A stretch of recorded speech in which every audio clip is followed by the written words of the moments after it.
ঝাড়খণ্ডে একটি ঘূর্ণাবর্ত রয়েছে। সেই ঘূর্ণাবর্তের প্রভাবেই বাংলায় হালকা থেকে মাঝারি বৃষ্টি।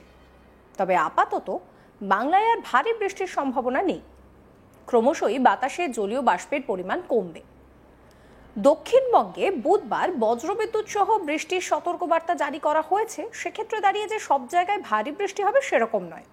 হুগলি, উত্তর ও দক্ষিণ 24 পরগনা, পূর্ব ও পশ্চিম মেদিনীপুর, পূর্ব ও পশ্চিম বর্ধমান, নদিয়া, এই সমস্ত জায়গায় হালকা থেকে মাঝারি বৃষ্টির সম্ভাবনার কথা বলছে আলিপুর আবহাওয়া দফতর। সেই সঙ্গে 30 থেকে 40 কিলোমিটার গতিবেগে দমকা ঝোড়ো হাওয়া বইতে পারে।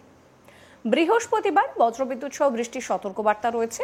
সেক্ষেত্রে হাওড়া, উত্তর ও দক্ষিণ 24 পরগনা, পূর্ব ও পশ্চিম মেদিনীপুর ও নদিয়াতে বজ্রবিদ্যুৎ সহ হালকা থেকে মাঝারি বৃষ্টিপাত, সঙ্গে 30 থেকে 40 কিলোমিটার গতিবেগে দমকা ঝোড়ো হাওয়া বইবে বলেই জানাচ্ছে আলিপুর আবহাওয়া দফতর। শুক্রবারও এই বৃষ্টির পরিমাণ কিন্তু জারি থাকবে। শনিবার কিছুটা হলেও বৃষ্টির পরিমাণ কমবে। রবিবার এবং সোমবার বৃষ্টির পরিমাণ আরও কম থাকবে। কার্যত বৃষ্টির সম্ভাবনা নেই বললেই চলে। নির্ধারিত দিনের 7 দিন আগেই এই সতর্কতা যে উত্তরবঙ্গে এরকম একটা পরিস্থিতি তৈরি হবে, সেই পরিস্থিতির সতর্কবার্তা জারি করা হয়েছিল এবং যেটা দেখা গেল যে সেই মতো উত্তরবঙ্গে বৃষ্টিও হয়েছে। হাবিবুর রহমান বিশ্বাস আবহবিদ কি বলছেন এই নিয়ে শোনাবো।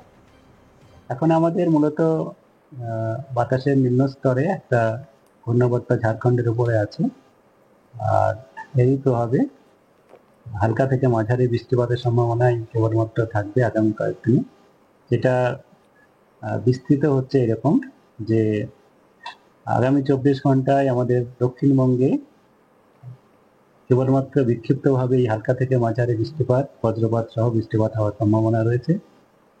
মূলত আমাদের উপকূল অঞ্চলের জেলাগুলিতে বেশি সম্ভাবনা, যেমন পূর্ব পশ্চিম মেদিনীপুর, উত্তর দক্ষিণ 24 পরগনা, হাওড়া, হুগলি, কলকাতা এবং তার পার্শ্ববর্তী বাঁকুড়া, ঝাড়গ্রাম, এগুলোতেও কিছুটা সম্ভাবনা রয়েছে। বাকি জেলাগুলোতেও কেবলমাত্র হালকা বৃষ্টিপাত হওয়ারই সম্ভাবনা থাকছে। দক্ষিণবঙ্গের পরের দিনও আগামীকালও এরকমই একই রকম থাকার সম্ভাবনা। কয়েকটা জেলাতে বিক্ষিপ্তভাবে হালকা থেকে মাঝারি বৃষ্টিপাত, বজ্রপাত হওয়ার সম্ভাবনা থাকছে। তারপরের দিন তাই, আর তৃতীয় দিনেও একই রকম থাকবে, বিক্ষিপ্তভাবে হালকা থেকে মাঝারি বৃষ্টিপাত। চতুর্থ দিন থেকে বৃষ্টিপাতের পরিমাণ আরো কমবে, যেখানে কেবলমাত্র আমাদের উপকূল অঞ্চলের জেলাগুলোতেই বৃষ্টিপাতের সম্ভাবনা থাকবে এবং পশ্চিমের জেলাগুলোতে ক্রমশ বৃষ্টিপাত আরো কমে যাবে। আর কলকাতা তার পার্শ্ববর্তী অঞ্চলে, যেটা কলকাতা পার্শ্ববর্তী অঞ্চলেও তা একই রকম ভাবে আমাদের আগামী 3 দিনেই হালকা থেকে মাঝারি বৃষ্টিপাতের সম্ভাবনা থাকবে, বজ্রবিদ্যুৎ সহ। আর 3 বা 4 দিন পরে কলকাতাতেও বৃষ্টিপাত হওয়ার সম্ভাবনা আরো কমবে। এই হচ্ছে আমাদের আগামী কয়েকদিনের পূর্বাভাস। আজকে যেমন কলকাতাতে যেটা রয়েছে এখন তাপমাত্রা আজকে এবং কালকে, আজকে আমাদের 32-এর কাছাকাছি হওয়ার সম্ভাবনা, কালকে 31, তারপরের দিনে 32, যেটা আমাদের এখন 32-33-এর মাঝামাঝি হচ্ছে স্বাভাবিক। এই স্বাভাবিক থাকার সম্ভাবনাই থাকছে। আর্দ্রতাও খুব একটা বেশি থাকার সম্ভাবনা নেই, যেটা স্বাভাবিক আমাদের এই সময় থাকে সেরকমই থাকার সম্ভাবনা। আর যেটা বজ্রবিদ্যুৎ সহ আজকে কিছুটা বজ্রবিদ্যুৎ অলরেডি আমাদের দুপুরের দিকে কিছুটা হচ্ছে, আর আগামীকালও দুপুর বা সন্ধ্যার দিকেই সম্ভাবনা থাকবে। বুধবার বজ্রবিদ্যুৎ সহ বৃষ্টির পরিমাণ কিছুটা বাড়তে পারে উত্তরবঙ্গে, তবে ভারী বৃষ্টির এখন আর সম্ভাবনা নেই। হালকা থেকে মাঝারি বৃষ্টির সতর্কবার্তা জারি করা হয়েছে দার্জিলিং, জলপাইগুড়ি, কোচবিহারের জন্য। বৃহস্পতিবার থেকে বৃষ্টির সম্ভাবনা ক্রমশই কমবে। বৃহস্পতিবার থেকে রবিবার পর্যন্ত বৃষ্টির সম্ভাবনা আরও কমবে। স্থানীয়ভাবে শুধু কিছু জায়গায় বিক্ষিপ্তভাবে বৃষ্টি হতে পারে, বেশিরভাগ জায়গাতেই কার্যত বৃষ্টির সম্ভাবনা নেই বললেই চলে। এ নিয়ে কি বলছেন আবহবিদ হাবিবুর রহমান বিশ্বাস, শোনাবো আপনাদের।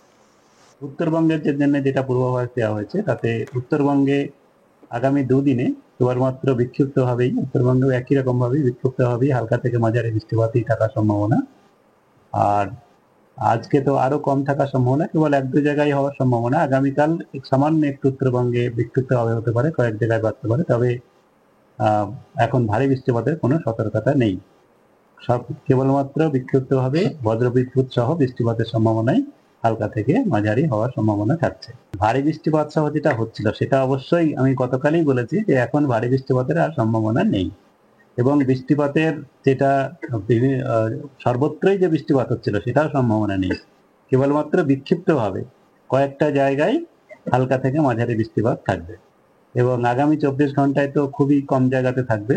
কালকে কিছুটা এরিয়াতে বাড়তে পারে, তবে পরশুদিন আবার কমবে।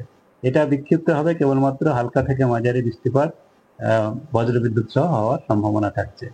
সেটা সর্বত্র নয়, কেবলমাত্র যেটা আমরা বিক্ষিপ্ত হবে যেটা বলি, যেটা হচ্ছে 50%, 25 থেকে 50% এরিয়া, সেরকম আর কি এরিয়াতে থাকার সম্ভাবনা।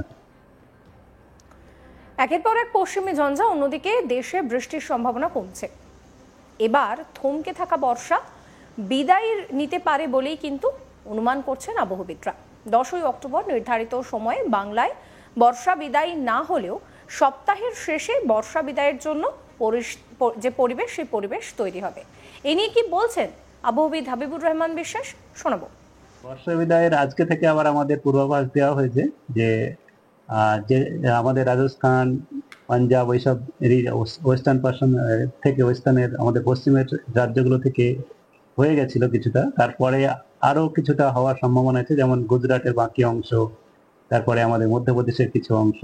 আগামী 2-4 দিনের মধ্যে এটা হওয়ার সম্ভাবনা আজকে আমাদের পূর্বাভাসে, যেটা আমাদের ন্যাশনাল পূর্বাভাস, সেখানে দেওয়া হয়েছে। তবে আগে আমাদের যেটা উত্তরপ্রদেশের কিছু অংশ হবে বলা হয়েছে, সেখানে আমাদের এর পরবর্তী ধাপের আসবে। এবং যেহেতু আপনি যেটা বললেন যে পশ্চিমী ঝঞ্ঝা যখনই বাড়বে, তার মানে হচ্ছে আমাদের মনসুন এরিয়াটা কমবে। সেই মতো আমাদের এখন যেটা মাঝখানে নিম্নচাপ থাকার জন্য, এবং সেই নিম্নচাপ পরপর নিম্নচাপ থাকার জন্য, এবং সেই নিম্নচাপ আমাদের গুজরাট বা মহারাষ্ট্র হয়ে এখনো পর্যন্ত যেটা আমাদের সাইক্লোনে পরিণত হয়েছিল, যে বা ঘূর্ণিঝড়ে পরিণত হয়েছিল আরব সাগরে গিয়ে, সেটা এখনো পর্যন্ত কিছুটা রয়েছে। তার জন্যই এত এই যে আমাদের মনসুনের যেটা উজ্জ্বল ফেজ, সেটা ছিল, থমকে ছিল, এখন আবার ধীরে ধীরে সক্রিয় হচ্ছে, যেটা আমাদের আজকে বলা হয়েছে যে কিছুটা অংশে আগামী 2-3 দিনের মধ্যে হওয়ার সম্ভাবনা রয়েছে।